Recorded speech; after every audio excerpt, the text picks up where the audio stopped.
Alrighty, history fans, welcome to another exciting edition of History 20, and welcome to the first of two lectures examining the World War I era. We're about to take a deep dive into one of the most important, if not the most important event of the early 20th century, the conflict we now know as World War I. We'll do so in two lectures, the first of which here will examine the causes of the war, why in 1914 the conflict we know as World War I begins, and there are many causes, and it's a rather complicated story, and so we'll devote a great deal of attention in this first lecture to that story of the causes of World War I. We'll talk a little bit about the course of the war, how the war plays out, and at the end of this lecture, we'll talk about the conclusion of that conflict. And then in our next lecture, we'll talk about the impact of World War I on the nations involved, on the domestic scene within the major powers involved in this conflict, how World War I changed those nations. And then we'll talk about the aftermath of World War I. So there's a lot to discuss as we trace this key signal event of early 20th century world history. We will do so in these next two lectures, so buckle up. We're about to dive into the World War I era, and we'll begin that with part one here, examining the causes of the war, the course of the war, and the conclusion of the conflict itself. When it comes to the causes of the Great War, as it was then known, it's now known to us as World War I, but it won't be known as World War I until you have World War II. So the name that we use for this conflict is very revelatory of how history really begins at the end, looking backward rather than at the beginning. Looking backward, we see this as World War I because we know, with hindsight, looking backward, there'll be eventually World War II, but at the time it was known as the Great War, the war to end all wars, and we're going to begin our discussion of the causes of the Great War, or World War I, with a metaphor, an image that can be very helpful to you in understanding the complicated story of the causes of World War I. That metaphor is the Long Fuse. One of the best books I ever read on the causes of World War I used this title, The Long Fuse. And here's a hint for those of you who may eventually write books. When you write a book, have a great title. That's the best way to ensure your success. And in particular, have a title that sort of summarizes the book so people don't actually have to read the book. Have a great title like Imagine Communities or The Long Fuse. A great title, a great idea, a great image, because it summarizes, metaphorically, a way of understanding the causes of the war. Think about a stick of dynamite from Roadrunner or Wile E. Coyote cartoon. And then a long fuse snaking far away from the stick of dynamite. If you've seen a Wile E. Coyote cartoon, he's always trying to blow up the Roadrunner, and so he sets out a stick of dynamite, a bomb, and then far away he lights this very long fuse that snakes to the bomb, and eventually when it gets there, the Roadrunner has long escaped. Meep, meep.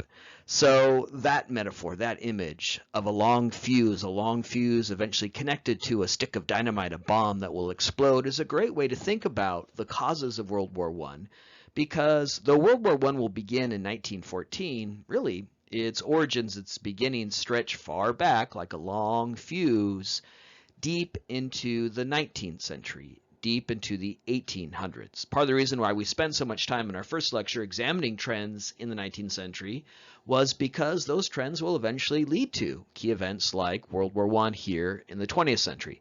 So imagine a stick of dynamite and then imagine a long fuse.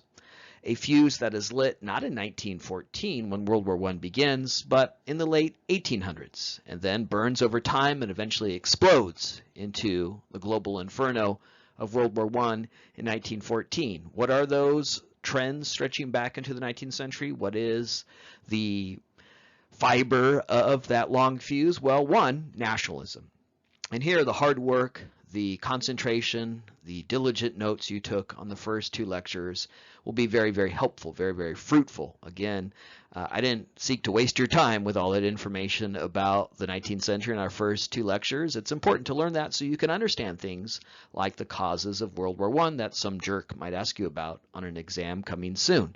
One of the things that we stressed in our brief survey of the antecedents to the 20th century, particularly developments in the 19th century, was nationalism. We noted that in the 19th century there are these revolutions around the world, there are these new modern nation states beginning, there are these efforts to create a new system of governance, break away from traditional societies as monarchs are toppled, and create brand new nation states. We noted that this is a very new development. For most of human history, people have lived in traditional societies. They didn't think of themselves as part of a nation. But in the 19th century, nationalism is a contagion. It is spreading around the globe. We have talked about in recent lectures how in Cuba and the Philippines, all over the world, particularly in areas that had been subject to colonialism, there's this new yearning for a nation of our own, a Cuba for the Cubans, Philippines for the Filipinos.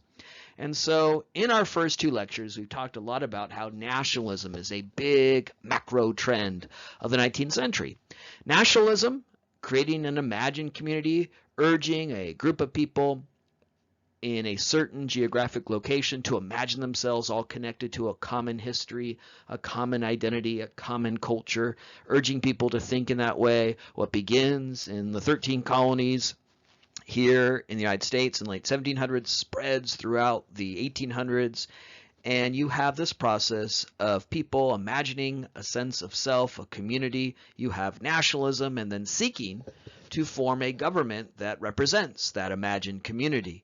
So nationalism, as we have stressed, as we've described, as we've documented as a contagion spreading around the 19th century, is all about building a sense of us, the members of this community, urging people to see themselves connected in this way in which they aren't connected by bloodlines, family ties, a common religiosity. Instead, what binds them together is this ability for them to imagine such connections. It's a process of inclusion, but as we've also stated already in the class, every process of inclusion is simultaneously a process of exclusion. We are the people who share this identity. We are the people who share this language, this culture. That defines us. What also, though, defines us is that we're not that group of people. They don't share our identity. They don't share our language, our culture, whatever is the fiber, the building elements of that sense of nation. So to create a sense of us, you have to talk about similarities, commonalities, but you also have to draw lines of distinction, demarcation that lock people outside. Nationalism isn't always about people within our borders. We are the people who live in this geographic state. We are the people who are governed by these laws. If you are reading the Jack Johnson book carefully, you can realize that here, Jack Johnson is born in the United States. He is one of the most successful Americans of that era. He wins the world heavyweight title. But is he recognized as a full and equal member of the American nation? Absolutely not. And that's the case for many people of color in the United States and around the globe. They may be subject to a state. They may be subject to a government. They may be born within a geographic expanse that's governed by a certain body of laws, but they are not included in what defines that group of us. Instead, they are excluded because of that line of demarcation in the case of Jack Johnson that concerns the issue of skin color. So that's a good example of how inclusion and exclusion are tied together. Reason why that's important for the story of the road to World War I, the long fuse lit far back in the 19th century, as these nations develop, as they develop and coax forward a sense of us, the German people, the British people, the American people.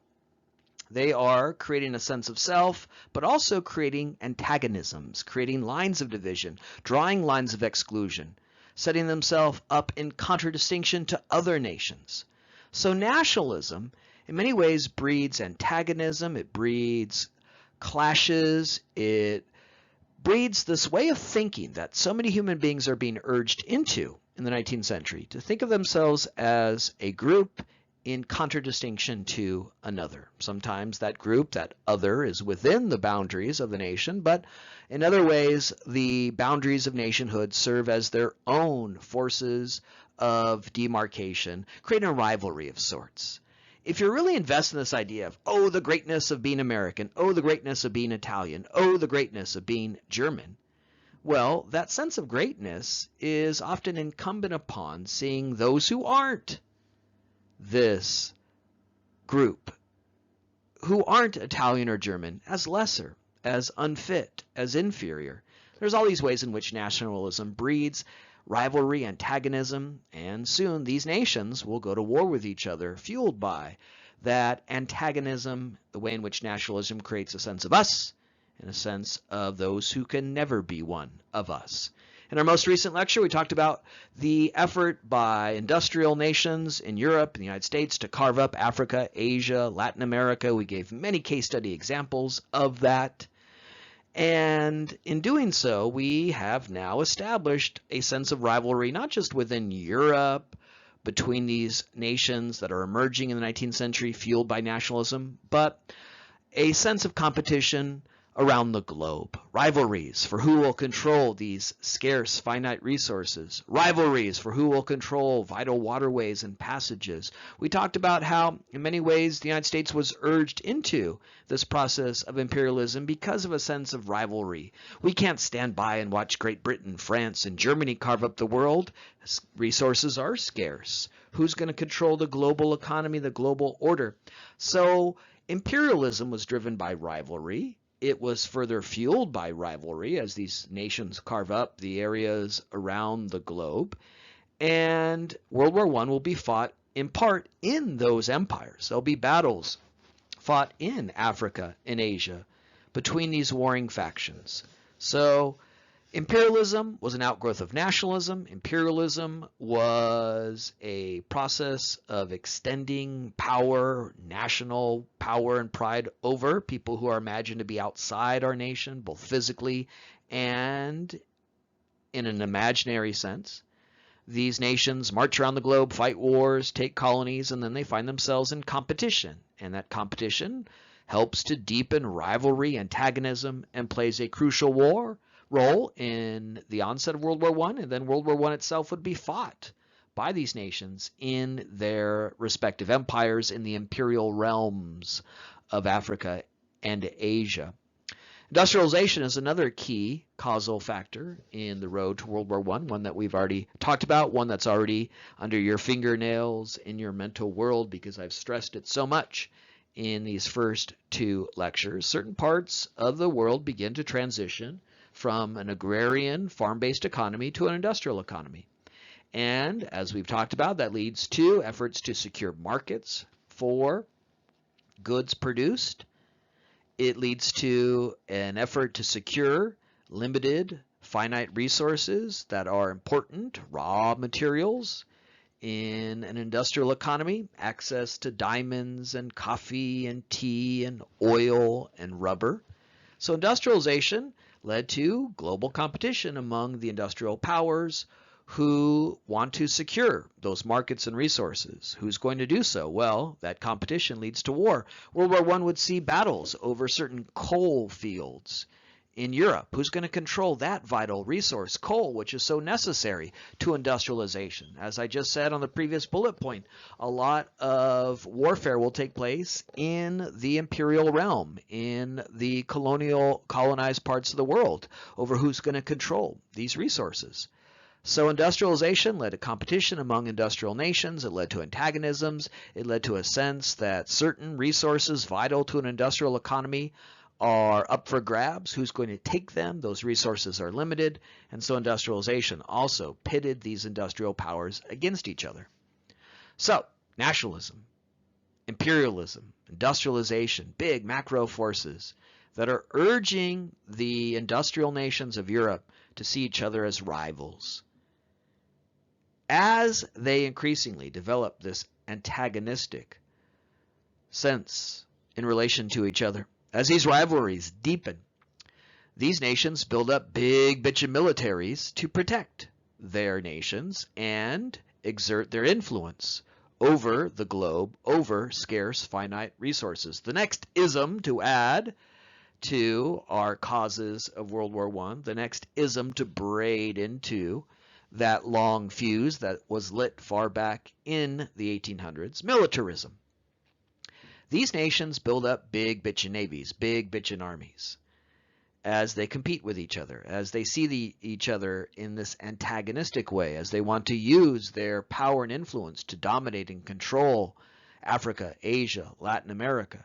So you get this massive military buildup in this period. And that deepens the rivalry, that deepens the antagonism. Another one of the elements of nationalism is the idea of having a big, powerful military. Look how great we are. Look how big our army and navy is. If you think about the rituals of nationalism, which we talked about, they often involve symbols of military power, military might. Think about how American nationalism is always massaged by images of war, images of the military. The Super Bowl, at the World Series, they sing the national anthem and then flying over the stadium are fighter jets, right? So symbols of military power always connected to nationalism. All of these isms here are deeply connected: industrialization, nationalism, imperialism, and militarism. So building up a military, deepen those national yearnings, the national pride, the antagonisms. But the other reason why militarism is important in the course of World War I, it's another one of these isms to add to our study and survey of the causes of World War I. If you are spending a lot of money on your military, it sort of demands a reason. In Great Britain, in Germany in this period, they're embarked on a massive buildup of their navy. There's this rivalry. The British had long had the largest, most powerful navy in the world going back to the 18th century. And Germany wanted to rival that in some ways. European powers are spending a great deal of money on their military while their populations are impoverished, when there's massive social problems within these nations. Why are we spending so much money on our Navy and Army if people are starving, if our schools are inadequate? That seems to demand a justification, and the justification became war. We need to spend so much money because we see these other nations as our rivals. And we have spent so much money in many ways because we fear the antagonism and rivalry of our German, Italian, British, French neighbors. And so you get this massive military spending. And then people say, look, we've got all these problems here at home. Why are we spending so much money? It seems to demand a justification. And so, to justify all of this spending, well, you get war. It's sort of a self-fulfilling prophecy. There's a way in which things are set in motion, and they demand a certain resolution. They lead to war. And so militarism, in a couple of ways, is important here. One, it helps to deepen the antagonisms, to really build up rivalry. You know, you see your neighbor building up a big military, and you feel vulnerable, and then you turn around and build up your big bitchin' military, and now you got two big armies that you spent a lot of money on, and you feel like, well, there has to be some reason for it, and so you get war. So militarism is another key factor here in the long fuse. If those weren't enough causes, here's some more causes for World War I. I mentioned a moment ago in regards to militarism that there's a sensibility in these nations that they have big problems, often as a result of industrialization. Industrialization led to an industrial capitalist class, a few titans of industry who controlled great wealth. It led to a great disparity in wealth. There's a growing sensibility in Great Britain, in France, in the United States, in the late 19th, early 20th century, that there's this great disparity in wealth, that a few are very wealthy. We talked about how the new industrial economy and its concentration of capital, its ways in which the mastery and control of certain technologies like railroads help to aggrandize wealth in the hands of a few. And that meant many were on the underside of these economies, on the underside of the American or British dream. And so in the nations, the industrial nations that will become involved in World War I, you have growing social unrest. You have internal dissent. You have strikes. You have a vigorous and powerful labor movement representing workers who find themselves working 6 days a week, 12, 14 hours a day, which was very common in this period, and still slipping further and further behind. There's a lot of anger, discontent about the new industrial order. Not everyone sees this as the forward march of progress and modernity because they are starving. They are left behind. They are facing a reality where they work 12, 14 hours a day and find themselves further indebted, further impoverished, unable to feed their children. And so in France, in Great Britain, in the United States, there is this unrest. It leads to violent clashes and strikes between workers and police forces. There's this rising movement advanced by the arguments against liberalism, the democratic arguments, which we talked about in our first lecture, socialism, communism. Those who argue that liberalism, a new industrial age, does not create freedom and opportunity for all. It creates a growing growing gap between rich and poor. And those advocating that argument for forceful redistribution of wealth, for toppling the nouveau riche of the industrial class, they start to make electoral gains in parliaments in these nations. In Germany and France, socialists are elected to the national legislature, and that makes the industrial class, the nouveau riche, the bankers, the financiers, the industrialists, the railroad magnates, really, really nervous. In the lecture to come, we'll talk about one of the other key signal developments in human history in this period that comes during World War I, a Russian Revolution, where at the end of World War I, the Soviet Union will emerge as the very first communist state in human history. Russia, like France, Germany, the United States, Great Britain, was also subject to this violent clash between haves and have-nots. And so there's a great deal of internal dissent, violent clashes taking place, rising socialist and communist movements in these nations, advanced by those who again find themselves on the underside of these new industrial economies. And this is important in the story of the onset of World War I because, again, the haves are a bit nervous. Remember, liberals, remember those who advance that twin effort of nationalism and industrialization and liberalism, really a tripartite, therefore, movement, always fear the mob. They always fear those people who are not of the propertied class, who are foreclosed to not just economic opportunity, but political voice and power.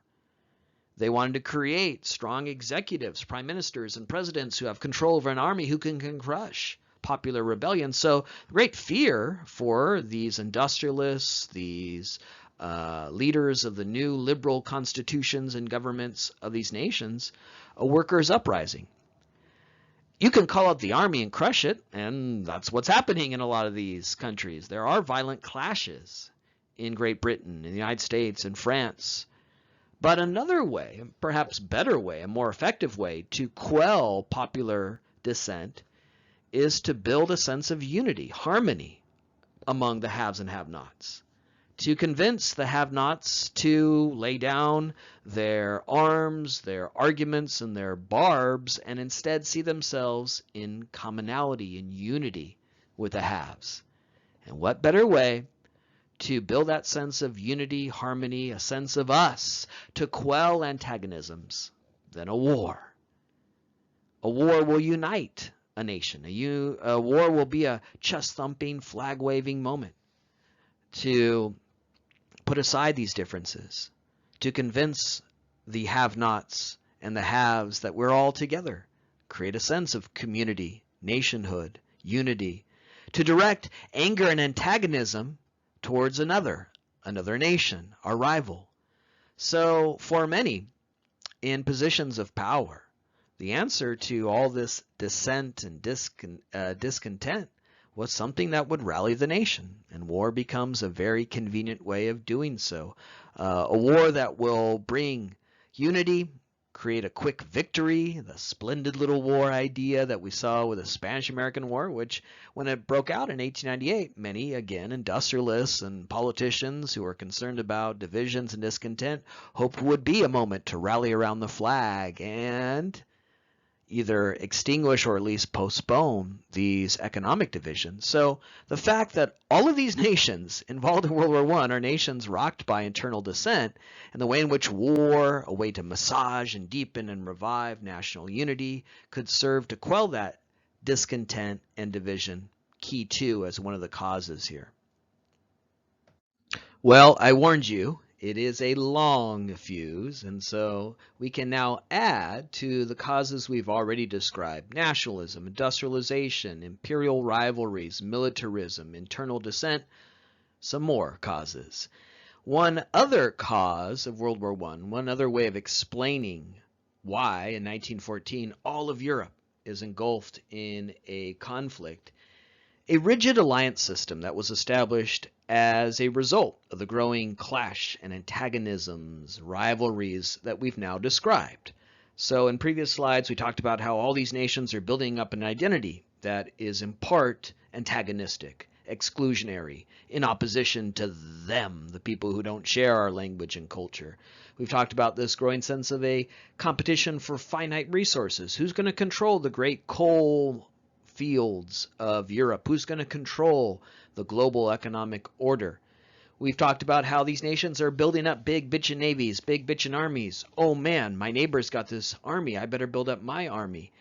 And as a result of all of that antagonism, rivalry, growing militarism, tension, and intensity, they look to each other for help. That's another way of protecting yourself. One way to protect yourself is to have a big bitchin' military.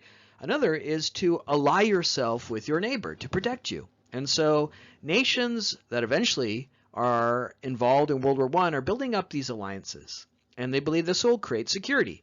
If I have this ally, if I'm in an agreement that if I'm attacked, they will come to my aid, well, that's good. That will create security. I've got an ally, and it will de-incentivize anyone from attacking me. Well, that does seem to make some sense, and alliances are important in maintaining peace and security around the globe, but it only works if, one, the potential attacker, the antagonist, the bellicose nation who you fear, also fears that other nation you're tied to.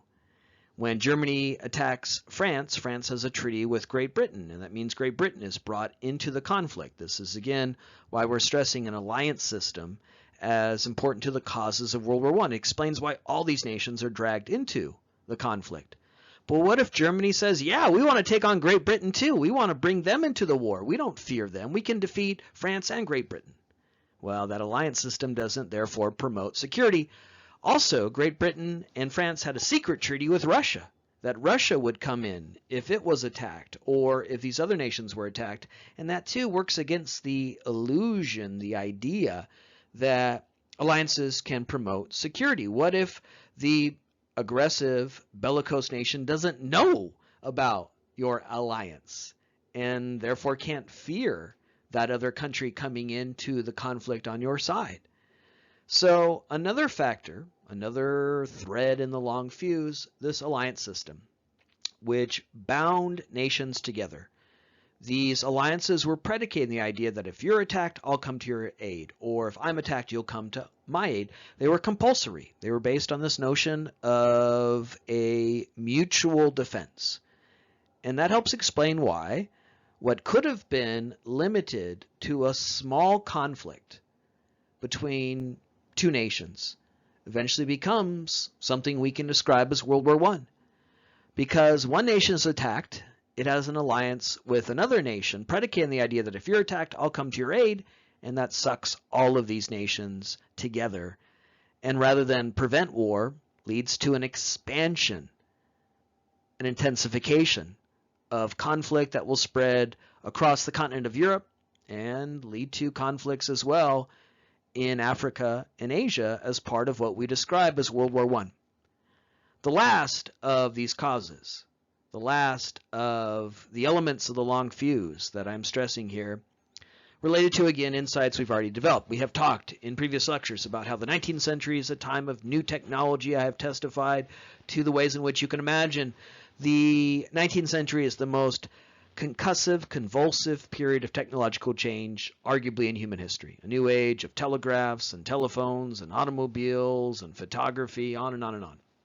So we now know that there's this idea in the imagination of so many in these industrial nations that they live in this period of new possibility, a new age of technology. There becomes, as I've described in previous lectures, increasing faith in science, reason, rationality as forces for progress.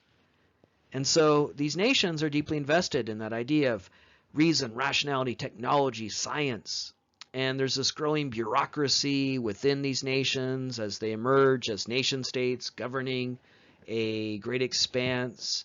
And in that bureaucracy, in a variety of institutions, universities, the military, there is this commitment to technology, science, reason, rationalization. Let's bring all of those forces of change, these transformative forces, to the cause of defense, military means. Let's have a technologically advanced military. Let's have a technologically advanced military and military planning. And so in the 19th century, through the course of building up these militaries into the early 20th century, these nations are committed to new technologies of warfare. And so, as we'll talk about in this lecture, World War I is sometimes described as the first modern war, because it features things like airplanes and submarines and zeppelins and chemical weapons, mustard gas, being used on a large scale for the first time. And so these are modern armies. This is total war, targeting civilian populations with indiscriminate bombing, sometimes from airplanes. And then also the planning of the war is very bureaucratic. It's very technical. It exhibits this firm faith and rationality that we can, in a modern war, take modern approaches, not just use modern implements and modern technology, but use the great rational minds, the great scientific minds to plan the perfect war that will achieve great success and national greatness. These nations are for decades planning a war. As these antagonisms deepen, as these national rivalries intensify, and as they increasingly commit to the idea of experts. Experts in bureaucracies, experts in the military, experts in government who can plan the perfect war. And so they create these schemes, these plans that they believe will secure victory, as they are so committed to the idea of planning, reason, rationality. This is a new age of science, technology, all of these great forces, and we're going to bring those sensibilities of science, technology, and rationalization towards military planning. Well, these plans are designed to bring a swift and immediate end to war, but as we'll talk about here, they often have the opposite effect, and they help explain not just the cause of World War I, but why it goes on for so long. People become committed to these plans, and they're very inflexible because they're confident. These are great plans. I came up with it. I'm smart. I'm a scientist. I'm part of this new scientific age, this age of reason, rationality. And so they become slavishly devoted to these plans, and they refuse to change them when they don't work. They push a button, the button starts a plan in motion, and it's hard to stop the plan, or they're disinclined to adjust, because they're so confident that this perfect plan that I've been working on in the abstract is going to perform so successfully.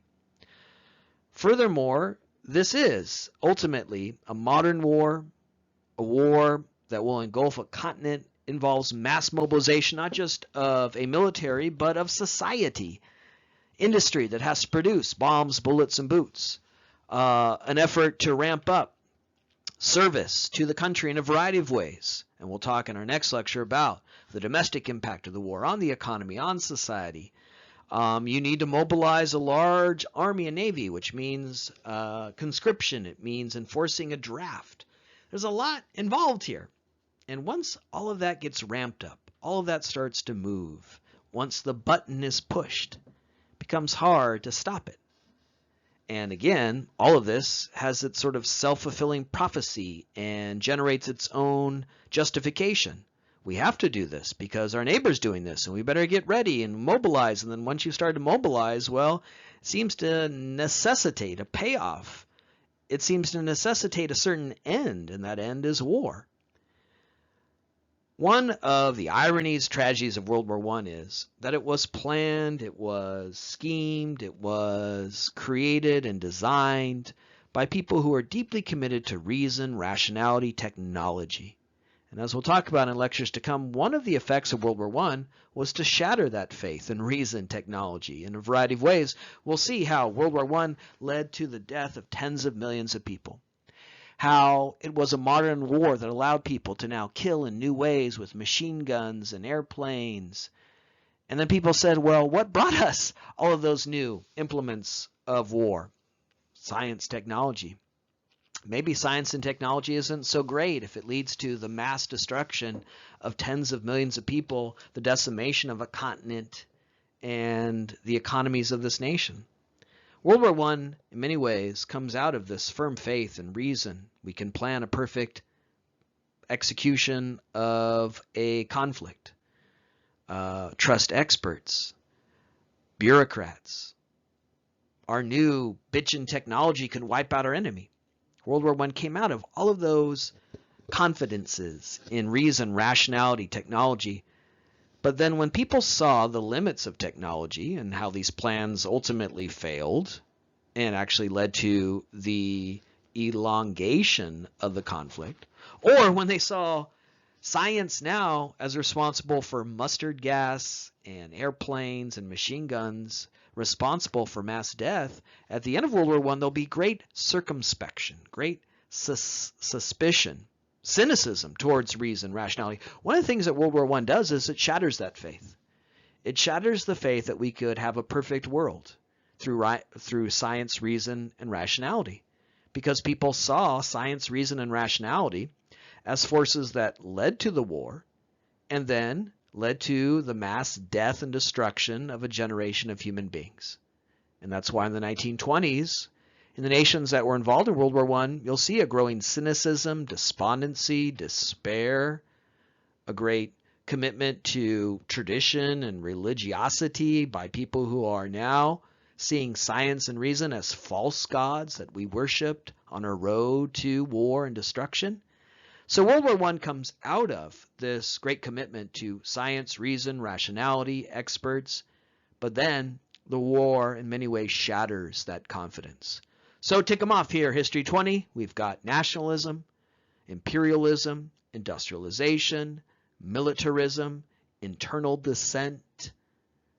We have a rigid alliance system and technology, mobilization, reason, bureaucracy, all as factors explaining the beginning of World War I. Well, to complete the metaphor of the long fuse, you eventually have to have the explosion. The whole idea here of the long fuse that we're utilizing to help you understand why World War I begins is that to start that story, you have to go far back into the 19th century and examine trends like nationalism, imperialism, militarism. So the metaphor of the long fuse is of a fuse snaking far back into the past, into the 19th century, where the spark is lit and then it burns and eventually explodes into World War I. Well, let's pay off that metaphor. Let's complete that metaphor. The long fuse will eventually combust on June 28, 1914, in an event that marks the spark, the flashpoint event that will lead to the activation of that alliance system, the mobilization of these armies and militaries and bureaucracies, and the beginning of World War I. On June 28, 1914, in Sarajevo, you get the explosion at the end of the long fuse. When this guy, this handsome bloke, Franz Ferdinand, is assassinated in Sarajevo by Serbian nationalists. Franz Ferdinand who you've probably more associated with a rock band, was an actual human being, and he was the heir to the Austrian-Hungarian throne. Austria-Hungary was one kingdom, one empire in the center of Europe. It was still largely a traditional society with a monarch, with a king and emperor at the helm, who ruled because of bloodlines, because of tradition, because that's the way things have always been. Franz Ferdinand was the heir to that throne, meaning when his daddy dies, he's going to be in charge. But the Austrian-Hungarian Empire, as an empire, had within it many different linguistic groups, ethnic groups, who wanted what everyone wanted around the globe in this period. Yeah, a nation of their own. So here again, our understanding of nationalism as a contagion is helpful here. The Austrian-Hungarian Empire was a big, sprawling empire in the center of Europe. We'll take a look at it on a map in our next slide. Within that big, sprawling empire are people who don't imagine themselves connected and as part of one nation. They see themselves as separate, and they want a nation of their own, and that includes the Serbs. And on June 28, 1914, Franz Ferdinand was assassinated by a Serbian nationalist who was hoping through this act to spark a war that would lead to the creation of an independent state of Serbia. Serbia had a treaty with Russia that said if we are attacked by the Austrian-Hungarian government, well, Russia will come to our aid. Russia was the largest country on earth. It had the largest standing army. Serbia's got a tough guy behind it. It has an alliance with a serious and strong, at least seemingly on paper, European power. So Serbians are inclined to be antagonistic, to challenge the government that they are subject to in the Austrian-Hungarian Empire, because they know Russia's got their back. So they're froggy. They're ready to jump. They're ready to start a war because they're confident they'll win the war and win what they covet, a nation of their own. And so the Serbian nationalist, Gavrilo Princip, who executes Franz Ferdinand, was very much inclined towards sparking a war because he was confident that he had a strong ally behind him, Russia, and with it the prospects of winning what Princip and Serbian nationalists, like nationalists all over the world, want, a nation of their own. One of the ironies of the assassination of Franz Ferdinand is that Franz Ferdinand was inclined towards granting nationhood or self-governance of some sort to the various factions and groups within the big sprawling empire he would inherit.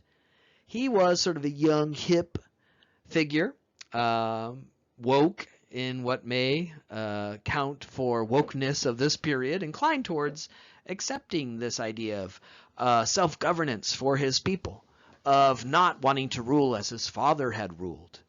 And so he was actually inclined towards the Serbs and granting them maybe not complete independence, but some self-governance. But Gavrilo Princip and Serbian nationalists like him weren't ready to wait, because nationalism doesn't say wait. It says you deserve a nation of your own.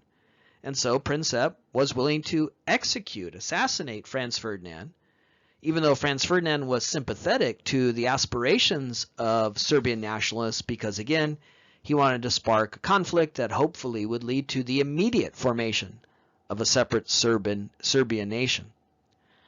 The story of Ferdinand's assassination is a fascinating one, and one we want to indicate here, not only to help us understand the origins of World War I and a key event of the early 20th century, but also to make a larger philosophical point about what accounts for change, what accounts for events like World War I that proved to be so formative and transformative in human history.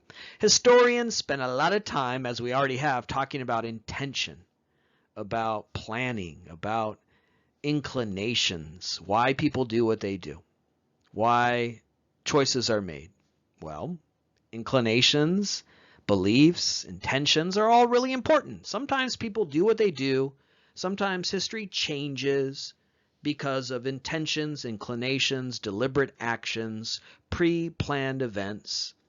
that's not the case here. Certainly Franz Ferdinand was targeted by Gavril Princip. He wanted to kill him. There's a lot of intention here, and behind that is the intentions and inclinations of Serbian nationalism. But the actual assassination is really a story in terms of what you can't plan for. Random events, contingency. Historians must also dedicate a great deal of time to the ways in which things that aren't planned or things that are just simply random or contingent ultimately have a huge impact on human history. Franz Ferdinand, on June 28, 1914, was scheduled to give a speech in Sarajevo. And so he, with his motorcade, motored into Sarajevo. Gavril Princip, the leader of the Black Hand Society, the group of Serbian nationalists, knew that he was scheduled to come to Sarajevo, knew that if they assassinated Franz Ferdinand, his father would retaliate and attack Serbia, and that would draw Russia into the war, and you'd have a conflict that Princip and the Black Hand Society and Serbian nationalists hope will lead to ultimately victory and the securing of a separate Serbian nation. And so they wanted to attack Franz Ferdinand, and they waited outside Sarajevo on the road into Sarajevo with a bomb, a series of bombs actually, hoping to attack his motorcade and kill him. It's 1914. There aren't too many automobiles around, so when they see this motorcade approaching, they're pretty sure that's our guy, Franz Ferdinand. And they hurl a bomb at Franz Ferdinand, who's riding into Sarajevo in a big automobile, convertible.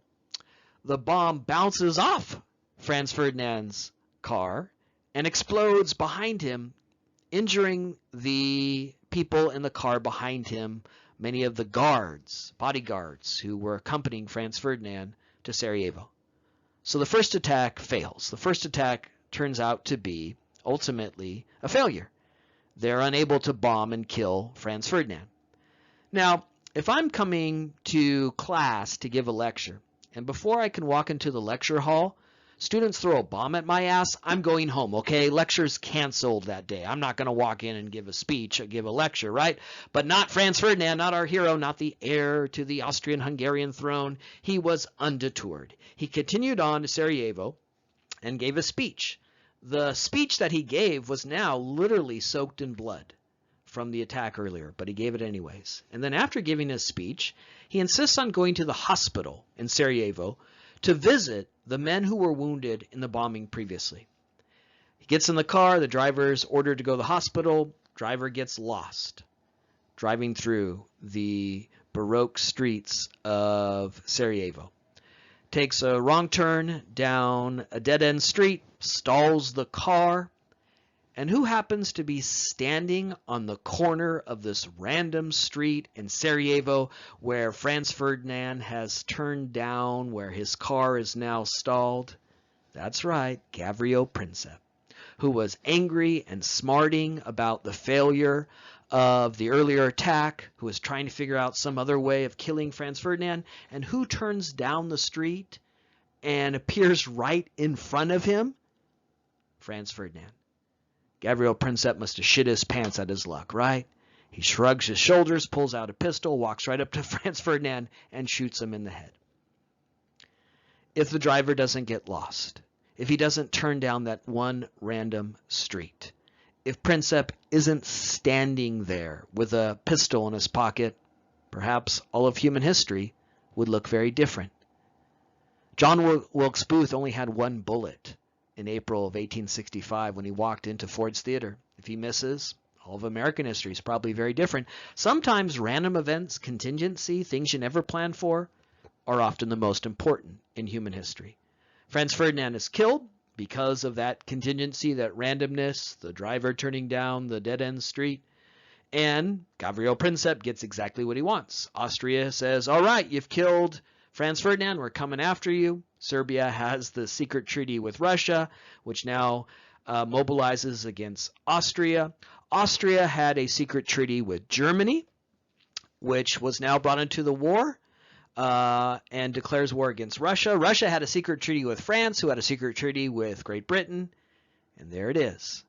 All of the industrial nations of Europe pulled into this conflict in 1914 as a result of this explosion, this flashpoint event in the streets of Sarajevo in 1914, a random event with all these contingencies.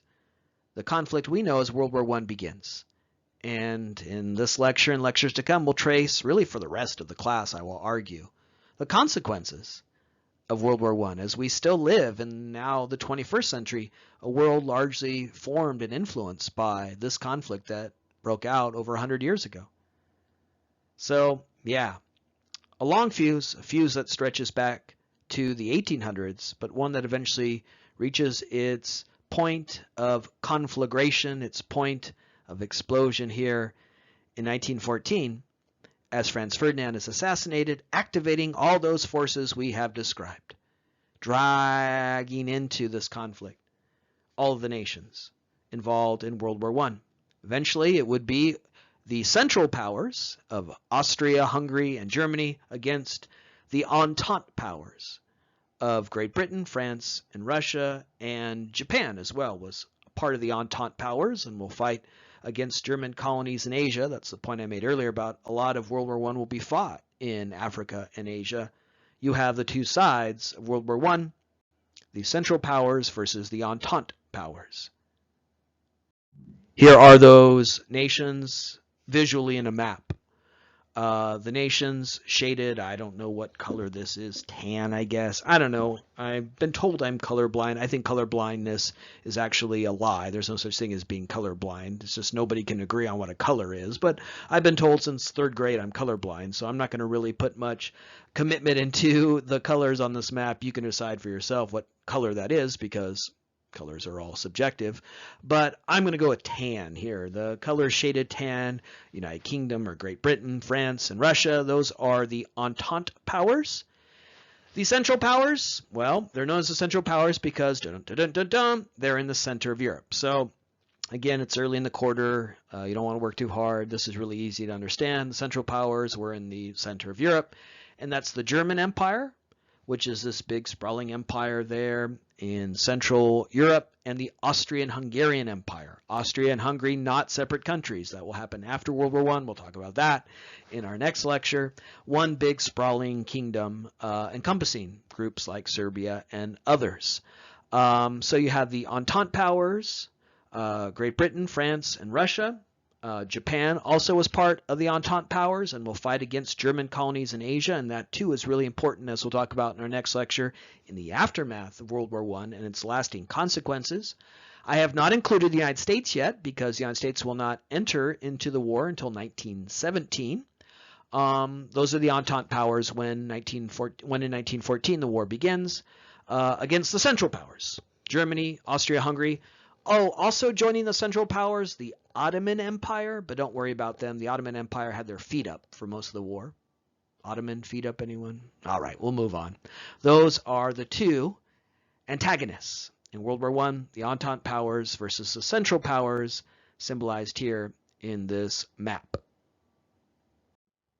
Let's now talk about the course of the war. As I began this lecture, I warned you that we're going to look at different facets of the World War I era. We have now covered, check, the causes of the war. Let's now talk about the course of the war, meaning how the war actually plays out.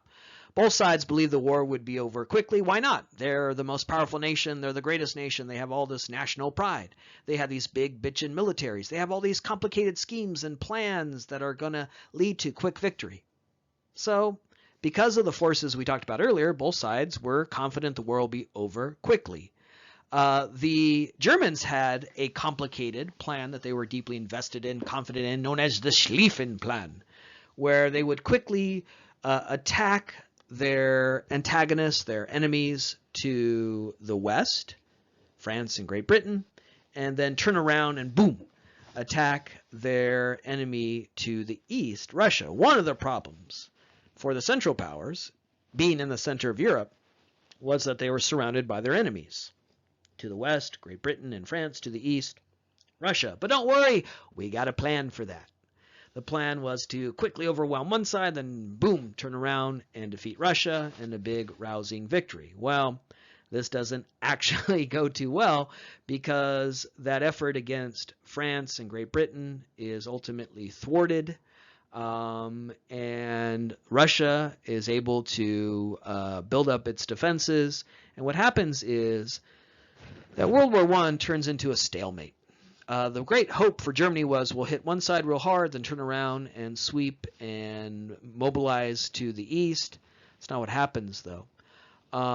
Ultimately, France is able to absorb that initial attack, draw a line, and hold that line, and Germany gets bogged down in the west, on the Western Front. And it's never able to marshal and mobilize the forces it needs to overwhelm Russia to the east. And so you get two lines, a Western Front and Eastern Front, and very little movement. The two sides dig in. Trench warfare was a big part of World War I, where they would dig these trenches and then hunker down in those trenches and then erect barbed wire in the area between the two trenches. So you couldn't really run at the other side. Instead, you just hunkered down and defended your little trench. World War I, brutal, violent. It would lead to, again, the death of millions of people. It was a shameful war that scarred and destroyed a generation of people who went to their deaths in these conflicts on the Western and Eastern Front. Architects, teachers, philosophers, artists, we lost them all. For years, the war would go on. Neither side ascendant, neither side gaining an advantage. You'd have battles that would go on for days, and tens of thousands, sometimes hundreds of thousands of soldiers would die. And it was unclear at the end of the battle who won. If there was a clear, decisive victor, that side might claim a few miles, but then lose those miles a few weeks, a few months later. It was a stalemate, a meat grinder of sorts that a generation of people were led into. And this is one of the many reasons why at the end of World War I, what seemed to be the great hopes of a new century, a 20th century, one that crackled with possibility, a new age of science, reason, and technology. After this war, those phase, that optimism will be shattered because we saw what human beings were capable of. We saw what human beings could do when using new technologies. World War I would see the use of tanks and airplanes and zeppelins, all of these things that seemed to augur a new and remarkable age of technology now being implemented to destroy a generation of human beings. So rather than a swift victory, instead, the war would turn into a stalemate. The war would lead to the death of millions of people who died on the Western and Eastern fronts. It will lead to the decimation and destruction of the economies, infrastructure, societies, and populations of these nations. It will lead to a shattering of faith and optimism that science, reason, and rationality can make a better world, and that only scratches the surface of the lasting consequences of this, again, shameful war that began in 1914 and became a stalemate, where you would have battles that would last for days and weeks, and tens of thousands, hundreds of thousands of people will die. And at the end, people would say, what was the result? What was the consequence? Nobody's winning. Nobody is gaining an advantage. What about our national greatness? What about our confidence that we, the British, the German people, would be triumphant? Again, shattered. That confidence ultimately held now in question. You had the Battle of Verdun, 300,000 soldiers dead. And at the end, when the smoke cleared, nobody knew who won. Madness. You'd have the Battle of the Somme, 500,000 die, and the British gained a few miles. 500,000 people die in just one battle. Part of this was, again, because new technologies were being used. You could kill more people with science and technology. You know, science and technology are great when you're riding in an automobile, when you're watching a movie for the first time, when a vaccine cures diseases that killed your parents and grandparents. But when you're fighting on the Western Front and an airplane flies over and drops a bomb on your ass, science is a bitch, okay, right? That's what happens here. We saw now what science was capable of. Yeah, it makes skyscrapers and motion pictures and vaccines, but it also creates airplanes and mustard gas and machine guns and tanks. Hundreds of thousands of people dead in one battle, millions of people killed over the course of this war. Let's talk more about the course of the war in the way in which World War I is sometimes imagined, described as the first modern war. Historians often debate this question of what is the first modern war? What is the first human conflict that we could describe as the first modern war? Why do historians do this? Because we're dorks. We have nothing else to do, evidently. Get historians together and they'll all have a meaningless debate about what's the first modern war. Well, there are many answers to that question. Some argue the American Civil War from 1861 to 1865 is the first modern war because it involved things like submarines, a mass mobilization of society. It was a war where industrialization really became the most important factor with the North's victory over the South. Some point to conflicts prior to that, the Crimean War of the 1850s, even the Napoleonic Wars of the very early 19th century are sometimes cited by historians as the first modern wars, but others argue World War I is the first modern war. It involved the use of machine guns, airplanes, tanks, submarines, zeppelins. Now, many of these implements had been used in prior conflicts. Like I said, the American Civil War, the 1860s, 50 years prior, involved the use of submarines. Machine guns had been used in colonial wars of the late 19th, early 20th century in the European effort to conquer and colonize Africa. So some of these implements have been used previously, but never in such volume and never in such widespread and deadly efforts. So that bolsters the argument that this is the first modern war. More accurate cannons were employed for the first time. Certainly cannons, again, had been used in warfare for centuries, but the cannons employed in World War I were larger, more accurate. The result of science, engineering, and innovations in this form of militarism. I mentioned earlier that World War I is a conflict marked by a stalemate, trench warfare, armies hunkered down in trenches, not moving much. They would be commanded to jump out of those trenches and march towards the enemy and then be mowed down. Again, this accounts for the lack of decisiveness, the lack of ascendance by either side. As they marched through what was known as no man's land, the area between the two armies, popped out of those trenches, they encountered barbed wire. The enemy might launch phosphorus shells at you to blind you and disorient you. This really is a moment to agitate your historical imagination, and even as we do so, it's really hard to truly fathom how terrifying this must have been for 20, 21, 22-year-old men who were tasked with this, who were told to pop out of that trench and run towards the enemy with machine gun fire coming at you, barbed wire ensnaring you, phosphorus shells going off. World War I is also cited as the first modern war because it involved not just the widespread use of machine guns and tanks and airplanes, but chemical weapons. Planes would fly over you and drop mustard gas on you, which would burn your lungs.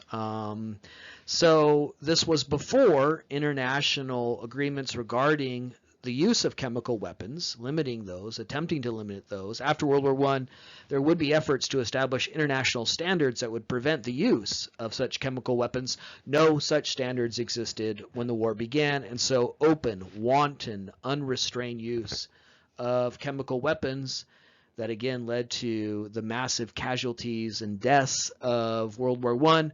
Another arrow in the quiver of those who make the argument for World War I as the first modern war is that you now blurred the lines between army, civilian, who is fit to be attacked, who is not fit to be attacked. These are no longer the battles of the late 18th and 19th century, where the battle is fought in a far field between two armies. Instead, now you have a war between two nations, two societies, and that involved targeting the entirety of the nation. Civilian populations are attacked and bombed, subject to violence. Another reason why we could see World War I as the first modern war is that it marked a big shift in warfare, where you no longer confine the battles to fields and fixed locations of conflict. Instead of a war between two armies, it was now a war between two nations. In our next lecture, we'll talk about how far away, hundreds, thousands of miles in some instances, away from the battlefield, people's lives were forever transformed and affected by the conflict, because it was a total war, a mass mobilization of society. The entirety of society was transformed. You don't have to be a soldier, a sailor. You don't have to carry a rifle to be involved in this conflict, because people hundreds and thousands of miles away were affected. People were openly targeted. Civilian populations were targeted. And so that too speaks to this as the first modern war, a war between two societies, two nations, rather than simply two armies. The statistics are staggering. 10 million soldiers die in World War I. And again, the stalemate, the meat grinder that the conflict turned out to be so much for a quick, swift war. On top of that, 7 million civilians died. On top of that, 20 million wounded. Again, a generation lost to us, a generation forever scarred. Architects, artists, teachers, philosophers. How many of these people could have contributed to human society, and yet they all died on the Western, Eastern Front, needlessly, senselessly, in this terrible, terrible tragedy that, again, has so much consequence, not just in terms of shattering people's faith and hope in a new century, challenging our positivism towards technology, but a very human cost. This is a key moment here in the class where we, for the first time, and it sadly is not the only time, confronted with the statistics of death. And I'm afraid I've got that for you now in every lecture to come. And we need to, as we begin that process, realize that every single one of these people were just like you and me. They had souls, subjectivities, dreams, aspirations. We shall not reduce them to pixels on the screen and statistics. We need to see the humanity here. Later in the class, I got World War II, the Cold War, genocide. We're going to see body counts. We're going to see statistics that communicate the grisly story of the 20th century. And we have to be very, very committed to not reducing that simply to numbers you write down in your notebook or statistics. Realize that every single one of these people wanted to have children, get married, wanted to pursue a career, a hobby. They had dreams, they had aspirations, they had hopes, and they lost it all. 58% casualty rate. If you were conscripted or if you volunteered to serve in these militaries, there's a more than half chance, more than 50% chance, you'll die or come home missing an arm, a leg, an eye. I've talked so far about how this will shatter people's confidence in technology, science, as so many people would lose their lives or lose an arm, a leg, an eye as a result of these new scientific implements of war, but it also shatter people's faith in nation. You are committed to your nation, you're swelling with national pride, you want to serve, and then this. People will be much more circumspect, not just of science and technology, but of the idea of patriotism, nationalism, as part of that growing despondency and cynicism, where they gave up so much for what ultimately seemed to be nothing. And then on top of this, on top of the death and destruction the war itself wrought, during the war there would be a global pandemic. The Spanish flu, 1918 and beyond, which began here in the United States. It's known as the Spanish flu because the only newspapers that could report on what was happening were those that were printed in the Spanish language, catering to readers here in the United States who read Spanish. The reason for that is the main journalism of this period in the United States, a largely English-speaking nation, were forbidden from publishing information about the epidemic, informing readers there's a big epidemic going on and you should take measures to protect yourself. So we'll talk about in our next lecture, as part of our study of the domestic impact of the war, the impact of the war within nations. Here in the United States, one of the nations involved in the conflict after 1917, the government will effectively enact forms of censorship that make it impossible for newspapers and magazines to publish information that was deemed unpatriotic, pessimistic. And so the great majority of newspapers and magazines in the United States that were published in English could not report on this because the federal government effectively prevented them from doing so.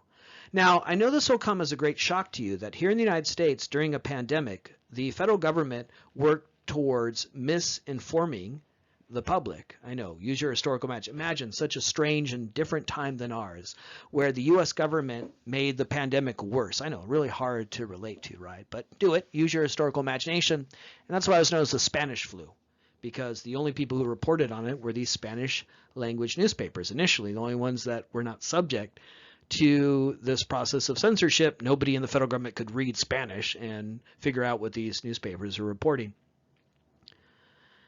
And so it began here in the United States, and it spread around the world, and it ultimately killed people on every single continent. Even, Antarctica, people died. 50 million people, 3% of the global population in a massive pandemic. After the war, it continued to kill people into the early 1920s, and in doing so seemed to be indicative of the fact that the war never ends, and the deaths responsible for the war continued on. Death, destruction, despair. 1917 would prove to be a key year in the story of the course of the war because of a number of events that develop in that year and ultimately push towards some resolution of the conflict in the next year of 1918. One of the events of 1917 that had that effect was the entrance of the United States into the conflict. As I mentioned earlier, when the war begins in 1914, the United States was not involved. And when the war began in 1914, there was a concerted effort by the then President of the United States and his administration, Woodrow Wilson, to keep the United States out of the conflict. The war was in Europe. It didn't seem to be within America's interests. America's interests didn't seem to be at stake. It was fought across the Atlantic. The American homeland was not imperiled. Woodrow Wilson, who was president at the time, was a former college president, former president of Princeton University, PhD. He's the very first PhD ever elected president, and his presidency indicates why you should never put someone with a PhD in charge of anything. And so as a result, he believed in reason, rationality. He believed that war was the failure, not triumph of humanity. He wanted the American people to stay out of the conflict because he saw it as, again, something motivated by passion, bloodlust, rather than reason, rationality. As a PhD, former college president, he was committed to that idea, that the 20th century will be a century where reason, rationality triumphs. So when the war breaks out in 1914, Woodrow Wilson urged his American people to be neutral in thought. Not only are we not going to pick sides, not only are we not going to enter this conflict, but you, the American people, shouldn't even pick sides in your head. Be neutral in thought. He commanded the American people to not pick sides even in their hearts and minds. Well, the problem with that is that when you tell someone not to think of an elephant, what's the first goddamn thing they think of? An elephant, right? Woodrow Wilson told people not to pick sides, and they immediately pick sides based on their ethnic allegiances. German Americans sided with the Central Powers. British Americans sided with the Entente Powers. Irish Americans sided with the Central Powers. Why would the Irish side with the Central Powers? Well, the Irish hate the British, so anyone fighting the British was now their ally. So people pick sides, and then American newspapers, the broadsheet mass media of this era, mined the conflict in Europe to sell newspapers, and in doing so urged the American people to see the Germans as evil, bestial figures. There were stories of the invasion of Belgium early in the war that represented the Germans as baby eaters, that they were munching Belgian babies. So propaganda, that key force in modern human history, urged Americans into the conflict by seeing the Germans as evil, bestial baby eaters. American industry benefited mightily from World War I, mass producing bombs and bullets and seeking to sell those to the nations involved in the conflict. But the problem for that was when American ships would sail across the Atlantic, filled with all kinds of products to sell to Great Britain, they were often sunk by German submarines known as U-boats. To protect those American ships, the American government worked with the British Navy, which had this big bitch navy and could protect American ships, and that drew us closer to Great Britain. By 1917, when the United States enters the war, Great Britain had borrowed $2 billion from American banks. Great Britain owed J.P. Morgan and Chase Manhattan $2 billion. And America feared that if Great Britain loses the war, we won't get that money back. They'll have to pay out reparations to the winning side. And if we don't get those $2 billion back, well, the banking system will implode and you'll have a massive economic depression. And so we got to make sure Great Britain wins, including entering the war. And then there were those U-boats. In 1915, the Lusitania was sunk, a British luxury liner. On board were 128 Americans. And that created great calls within the United States for vengeance. They've killed our Americans. The Lusitania was a luxury liner. It was like the Titanic, so Americans could imagine their fellow Americans, their countrymen in their imagined community, being killed when the Lusitania was sunk by German U-boats. If the Lusitania was like the Titanic, you could imagine Kate and Leo singing "My Heart Will Go On," and then they're unjustly attacked by those sneaky Germans who you've been again urged to see as baby eaters. So the sinking of Lusitania changed things. Now American lives seem to be imperiled. Now it seemed like those Germans are willing to use submarine warfare against civilian targets. Woodrow Wilson, though, remained committed to neutrality, staying out of the war. He's again a PhD, former college president, a guy who believes in reason, rationality. And he went to the Germans and got them to sign a treaty, the Sussex Pledge, where they promised not to do this again. And this was a great triumph for reason and rationality. This was a great triumph that prevented us from being dragged into this disaster of a conflict. And Woodrow Wilson ran for re-election in 1916 with the campaign slogan, "He kept us out of war." Why should you vote for Woodrow Wilson in 1916? Why should you give him 4 more years? He kept us out of war. And he won re-election. But soon after he was sworn in for a second term, the Germans pulled out the Sussex Pledge, ripped it in half, and then resumed unrestricted submarine warfare, which had 2 consequences. One, it meant that once again American lives were endangered, imperiled. When they sailed across the Atlantic, they too could be attacked by U-boats. The agreement was now nullified. But also it sort of reinforced that image of the Germans that had developed in American propaganda from the very beginning of the war as sneaky and underhanded. And so in 1917, because of all these factors, the United States entered World War I on the side of the Entente powers, cleaving towards Great Britain in an effort to make sure they won and we'd get our money back. You might see that as a failure of Wilson's idealism, right? He was a PhD, former college president, a guy who believed in reason, rationality, an egghead type who believed that war was motivated by emotion, passion, bloodlust, and therefore a failure of humanity. But even when Woodrow Wilson went to Congress in 1917 and urged Congress to declare war against the Central Powers, he still remained an idealist. Because he said, we have to do this, not because of U-boats and loans and ethnic identities. He said, we have to do this to, quote, make the world safe for democracy. Woodrow Wilson believed that by entering this conflict, by now being involved in this great global collision, America could be an instrument for the aftermath of the war being one where democracy is expanded around the globe. We were once again going on a great crusade like we had in the Spanish-American War to spread freedom and democracy around the globe. And Wilson could mobilize that idealism here by saying, actually, war will make us safer. War will create a world safe for democracy. And so Wilson remained an idealist. Congress followed his demands. They declared war. And now the United States was on the side and lending its military, its great industrial might towards the cause of the Entente powers. But the Entente powers would lose a member of its coalition when in 1917 there is a revolution in Russia. More about that coming soon. which would lead to the rise of the very first communist government in Russia, the rise of the Bolsheviks, who will assassinate Tsar Nicholas II, a traditional leader of a traditional society, and withdraw from the conflict so that they could pursue their dream of consolidating power and creating the very first communist state on Earth. So in 1917, the United States enters the war. Russia undergoes a revolution and leaves the conflict in the Brest-Litovsk Treaty, which would see an early exit for Russia as they pursued their efforts to create a communist state on Earth. But Germany in 1917 was really feeling the effects of a long protracted war, now 3 years long, with the death of so many and no victory in sight. Many, again, sailors and soldiers began to question what they were fighting and dying for. There were mutinies in the German Navy where sailors rose up against their commanders. The German economy was in a terrible state.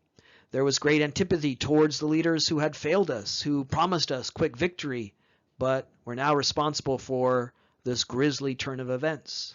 And in November of 1918, Germany called for an end to the conflict, a laying down of arms, an armistice.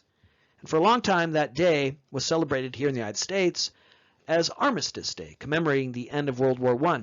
Today, of course, it's celebrated as Veterans Day. So next year on Veterans Day, when you're doing what Americans love to do on Veterans Day, you know, sleep in, pass out on the front lawn, buy a mattress, I don't know, whatever the hell you do on Veterans Day, remember what you learned here in History 20, that originally it was Armistice Day. That date in November we celebrate Veterans Day commemorated a day in November 1918 when the war mercifully ended. But it ended in a very important way. Not with Germany surrendering, saying, you're kicking our ass, we can't fight anymore, we give up, you win. But instead calling for a cessation of conflict and armistice in the hopes of hammering out a peace treaty that will doodaloo, go back to the way things were before the madness began. But as we'll see in our next lecture, that's not what happens. That's not exactly what happens in the aftermath of the war, which will be our focus in our next lecture as we continue our look at the World War I era.